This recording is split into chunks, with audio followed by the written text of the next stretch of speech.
夢の国ディズニーを発明で現実にしてきたすごい人のインタビュー動画が公開されていました。こんにちは、ゆかです。ディズニーの世界は本当に奥深いですよね。そして情報量がとんでもないです。だからこそオタクみんなで語り合うのが超楽しいと思っています。そんなディズニーのワクワクする情報をシェアし合い、みんなでやいの語り合えるコミュニティを作るっていうことを目標に配信しております。ディズニー好きの皆さん、ぜひコメント欄を盛り上げていただけると嬉しいです。今日の動画の内容です。ディズニーランドって夢の国じゃないですか。映画でワクワクした現実ではありえないような世界が実現されている魔法の国だと思っています。で、その魔法を実現しているのは、いつの時代も最新技術。それはパークだけではなくって映画の制作技術においてもそうなんですけれども、ウォルト・ディズニー社にはウォルトの夢、アイディアを形にしてきた天才たちがいるんです。その中でもとんでもない発明の天才ラニーっていう方がいまして、ウォルト・ディズニーのファミリーミュージアムのバーチャルトークにこの前出ていましたので、その内容をまとめつつシェアしたいと思います。ラニーって誰っていう話なんですけれども、まずキャリアの概要からお話ししていきます。ラニー・スムートっていう方はですね、技術者としてのキャリアを47年以上にわたって積み重ねてきた人です。で、そのうちの25年間をウォルト・ディズニーカンパニーで過ごしてきています。で、彼はディズニーの中で最も多くの特許を持っている発明家なんですよ。で、その数がすごくて106件だそうです。で、彼の発明はディズニーのテーマパーク、リゾート施設、クルーズ船など幅広く使われていて、ディズニーのエンターテインメント体験を支える重要な技術的な基盤を形成しております。じゃあどんな子供だったのかっていったところなんですけど、ラニーは幼少期から科学と技術に対する強い興味を持っていたそうで、その興味のきっかけっていうのは彼の父親から生まれたそうです。で、彼の父は発明家とかではなかったみたいなんですけれども、家庭で使ういろんな道具を自作するような創造的な人で、ラニーはその影響を受けて幼い頃から技術に触れて育ったそうです。で、特に彼が5歳の時に父親が持ち帰ったバッテリーと電気を使った実験っていうのがラニーの技術者としての道を切り開くきっかけになりました。で、これが彼の興味をさらに深めて、科学フェアだったり学校でのプロジェクトに積極的に参加するようになったそうです。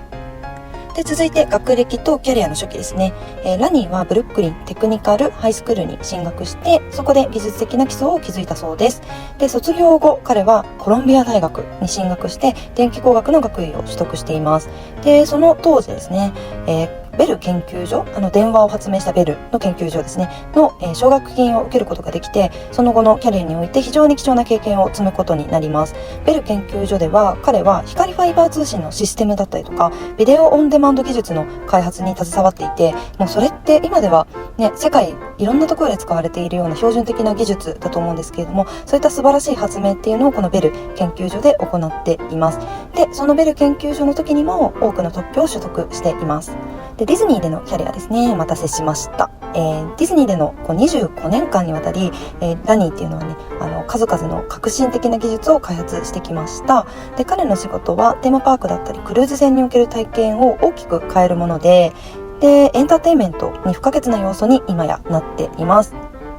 テーマパークだったりリゾートでの新しい技術っていうのを開発するだけじゃなくって、クラシックなアトラクション、つまりもう開園当初からあるような、ウォルトが携わっているようなアトラクションですね。ちょっとこれはウォルト亡くなってから完成はしているので絶妙ですが、例えばホーンテッドマンションとか、もう昔からずっとある天板のアトラクションっていうのを現代版に技術で進化させるみたいな、そんなことも成功させてきているすごい人です。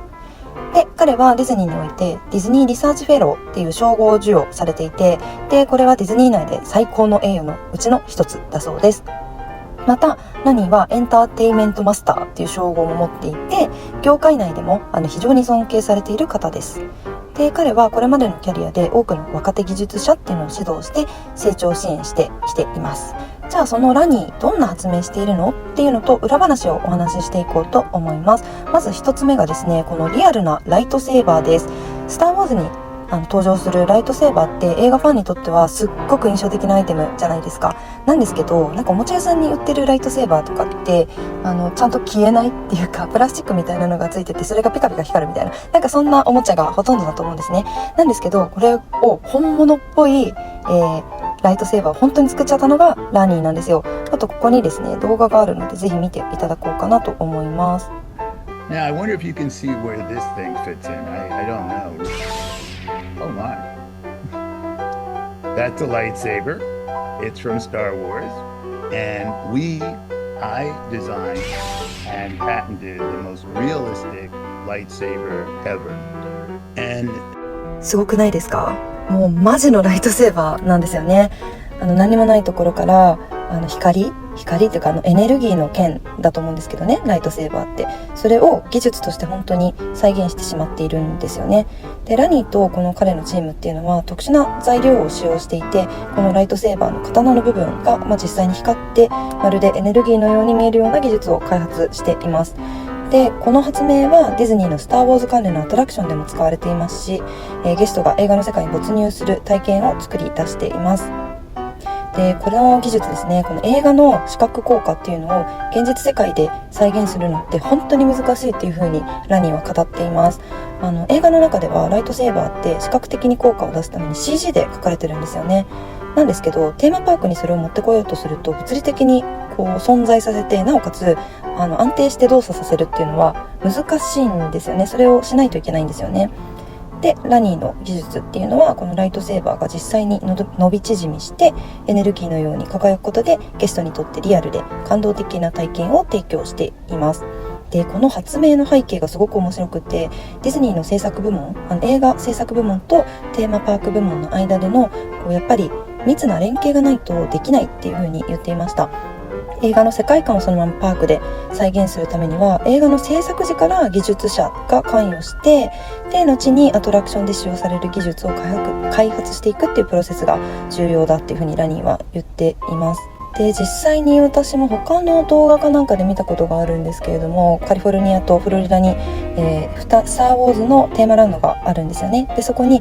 私も乗ったんですけど、めっちゃやばい、本当に帝国軍に連れてかれたかのように感じてしまうような没入体験ができるアトラクションがあるんですよ。それとかってその新しい新作のスター・ウォーズができる前になんか絵コンテとかそういうコンセプトを映画制作部門に聞きながらパークの開発者は作っていったそうなんですね。なので実物の映画を見る前からそうやって技術者は動き始めているっていうことで、ここの密な連携っていうのがポイントだっていうふうにラニーは言っていました。でこれがですねウォルトもディズニーのビジネスはシナジーが大事なんだっていう風に当初から言っていて、映画とテーマパークとあとは物販みたいなところが全てが連動していって世界観を作って、でそれがビジネスとして展開していくみたいな、お互いを補完していくみたいな、なんかそういったビジネス感を持ってたのがウォルトなんですけど、それをまさにラニーたちが実現してくれているっていうことがよくわかる例かなと思います。2つ目がクルーズ船内のプレイフロアです。これはですねこの写真がちょうど出てるんですけれども、床なんですけどディスプレイになっていて、そこが踏んだりすると一緒に連動してゲームができるっていうディスプレイフロアなんですね。でこれも革新的な発明の一つです。ディズニークルーズ内に設置されてるんですけど、子供たちが遊べるようになってるんですよ。でラニーはクルーズの、遊び場をただのプレイエリア、よく見るイオンとかにあるようなプレイエリアではなくって、より、ディズニーらしいインタラクティブで魅力的なものにしたいっていうことでこの技術を開発したそうです。単なるねディスプレイを置いて見るだけじゃなくて、その床全体で踏んだりして遊べるって子供にとってはすっごく魅力的じゃないですか。でそれってすごく技術的な課題を含んでたらしいんですけれども、特にディスプレイとして使うには非常に高度なセンサー技術と、あとはディスプレイ技術が必要だったんですって。なんですけど、そのラニーと彼のチームは何度も試行錯誤を重ねて、最終的には非常にリアルなインタラクティブな体験を実現できたということです。ディズニーはね、もちろん子供と一緒に楽しめるクルーズライナーを作るっていうのが目的の一つなので、子供がこうやって遊べるものではあるんですけど、なんとなく大人がゆっくり遊びたいみたいなイメージもあるじゃないですか。ディズニーランドの逆ですよね。子供が遊園地で遊んでいる間、大人がピーナッツ食べて座って待っているだけっていうつまんない空間じゃなくて、大人も子供も一緒に遊べるような空間を作りたいって思ってディズニーウォルトはディズニーランドを作ったと思うんですけど、クルーズは大人がゆっくりするような場所かもしれないんですけれども、逆に子供も楽しめるようなエンターテインメントをしっかり作っていくみたいな、そういう近しいような思想を感じていいなと思いました。でこの仕組みっていうのは実はテーマパークのアトラクションにも開発に影響していて応用されていたりもするそうです。で3つ目がホーンテッドマンションのマダムレオタですね。でこれがクラシックなディズニーアトラクションを現代版にしているいい例なんですけれども、もともとホーンテッドマンション皆さん思い出してもらいたいんですけど、マダムレオタっていう、水晶玉のキャラクター、女性のキャラクターいるじゃないですか。あれってテーブルの上にクリスタルボールが置かれていて喋ってるみたいなアトラクションの中だとね、そういう構造だったと思うんですけれども、実はこれラニーが新しい技術を開発して今飛んでるんですよ、このクリスタルボール。わかりやすい YouTube 動画あったのでリンク載せときますのでぜひご覧ください。だいたい6分ぐらいを見てもらえるといいと思います。もともとのホーンテッドマンションどんなんだっけって思う方はそのURL も貼っておきますので一緒に比べてみてもらえるといいんじゃないかなと思います。すごいですよね、本当に。でラニーはこのプロジェクトにおいて既存のアトラクションを現代の技術でどうやってアップデートできるかっていうことに挑戦したっていう風に言っています。だからこういうクラシックなアトラクションってすごくファンがたくさんついてるじゃないですか。なのでその魅力を失わずにでもワクワクするような新しい要素を追加するっていうのはもう並大抵のねことではないと思うんですよ。すっごい大変なことだと思うんですよね。なんですけどラニーはこれを見事に成し遂げたと。で私が思ったのはこのアトラクション、ホーンテッドマンションって去年でしたっけ、ちょうど映画公開されましたよね。でその中にもマダムレオタもちろん出てきていて、で空中をぐるぐるぐるぐる動き回っているシーンがあると思うんですね。それってもともとはアトラクションから映画が生まれて、でその映画が、逆にクラシックなホーンテッドマンションのアトラクションにどんどん入っていって連動しているみたいな、だからそうやって変化 し続けているからこそ何十年もアトラクションが愛され続けていくっていうところが私はすごく感動しました。4つ目がキムポッシブルワールドショーケースアドベンチャー。これもすごいんですよ。ラニーが開発したんですけれども、これディズニーワールドにあるエプコット全体を一つの巨大なゲームフィールドとして活用するっていう壮大なプロジェクトでした。実際の当時の映像が YouTube にあったので、これも一緒に URL 概要欄に貼っておこうと思います。イギリス館と日本館のものがあってどっちも面白いです。これどんなゲームかっていうと、ゲストがですねこのキムポッシブルになりきってパークのいろんなところでこの携帯電話を使って実際にアニメのように指示を受けながら秘密スパイのようにパーク内を探検するんですよ。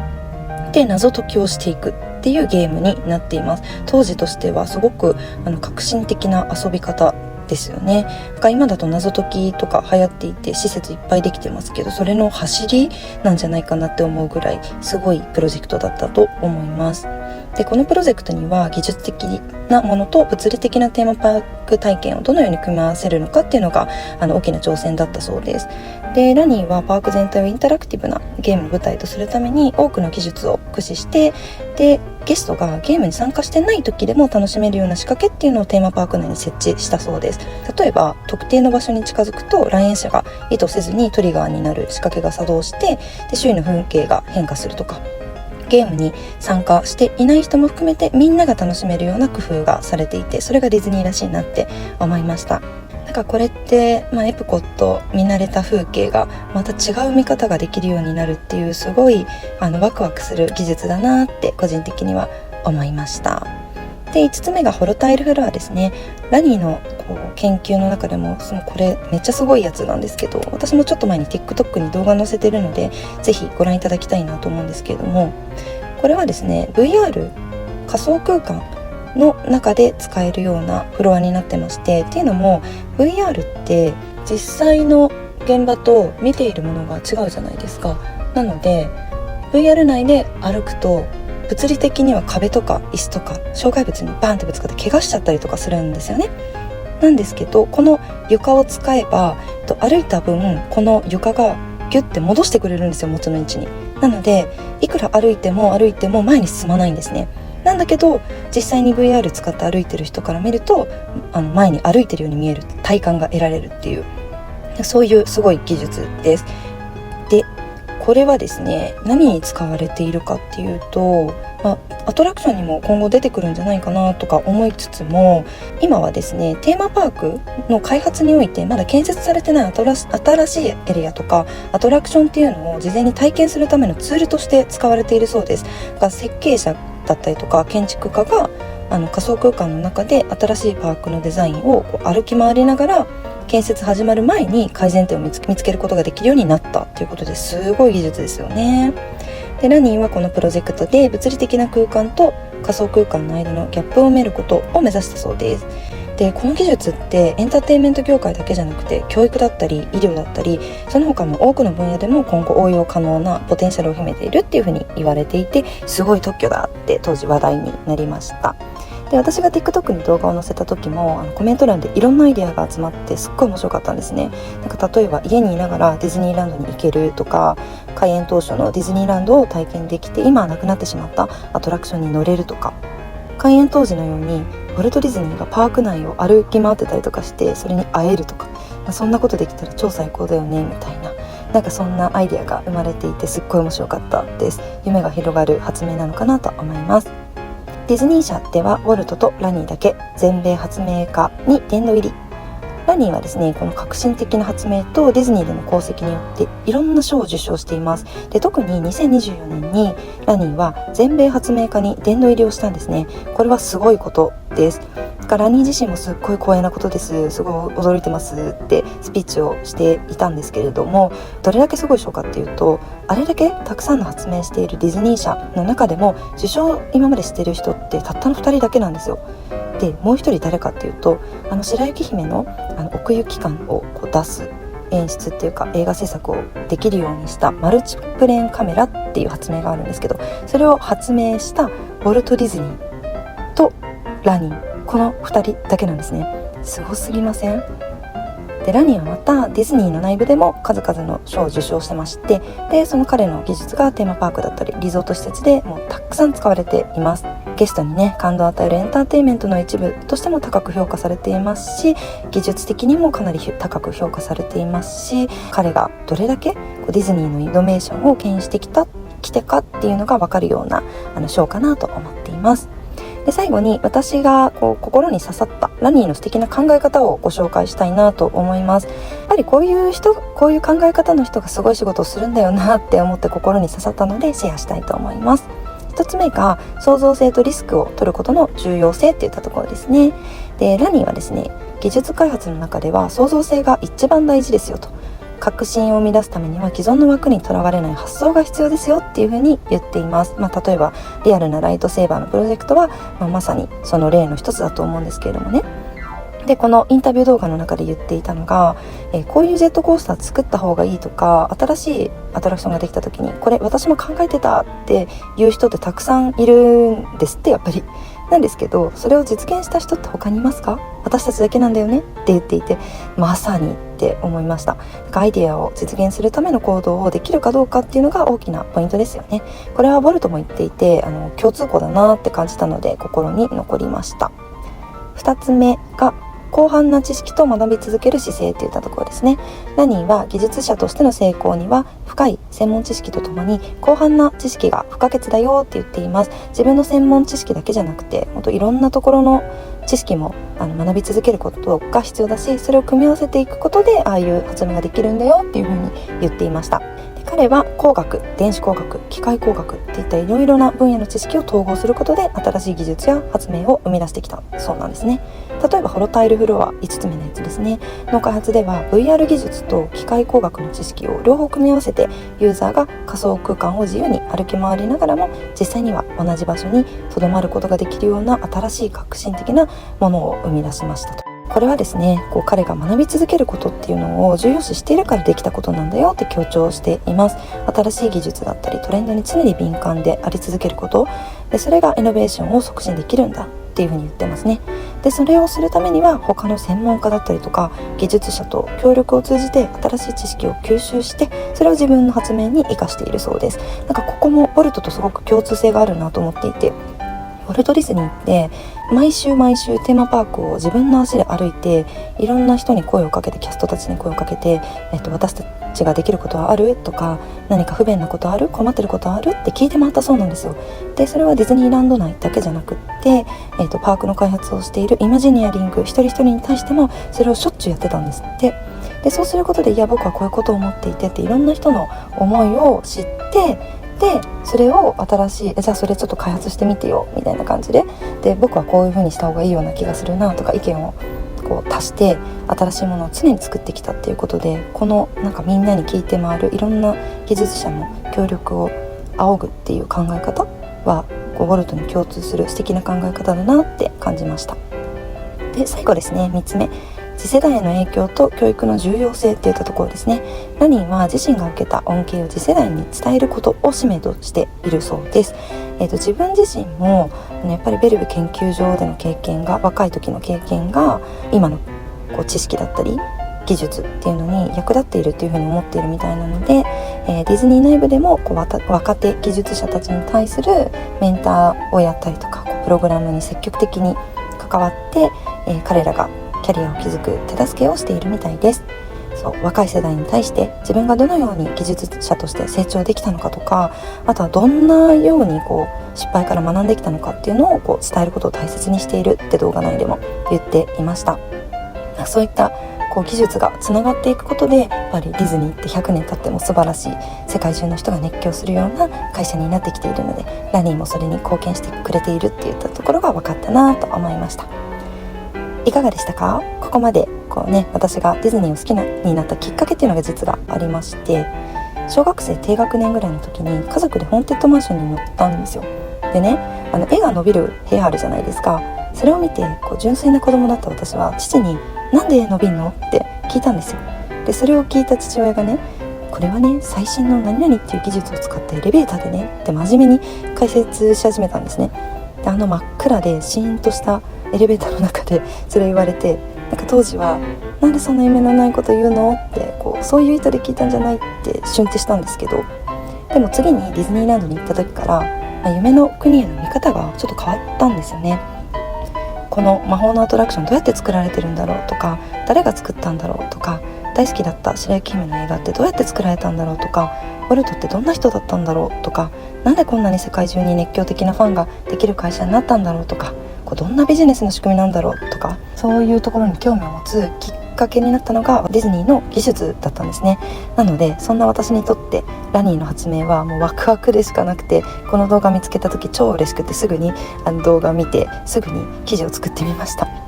夢を形にしてきた人、かっこいいですよね。皆さんはどう思いましたか？この動画が面白いと思っていただけましたらフォローとか、あといいねとか、好きとか、あとコメントでいろんな意見いただけるといいなと思っています。